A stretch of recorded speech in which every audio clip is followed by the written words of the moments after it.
യഹൂദിയായിലെ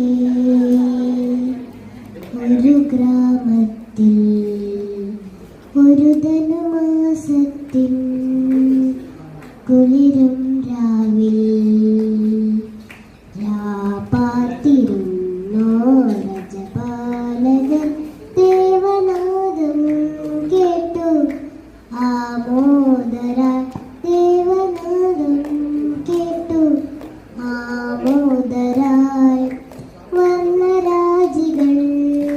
വിടരും വാനിൽ വെള്ളിമേഘങ്ങൾ ഒഴുകും രാവിൽ രാജകുമാരിയോട് തന്നു തിങ്കൾ കലപാടി ഗ്ലോറിയ അന്നും തിങ്കൾ കലപാടി ഗ്ലോറിയ താരകൾ തന്നെ നോക്കി ആട്ടിടയൻ നടന്നു താരകൾ തന്നെ നോക്കി ആട്ടിടയൻ നടന്നു തേജസ് മുന്നിൽ കണ്ടു അവർ ബെത്ലഹേം തന്നിൽ വന്നു തേജസ്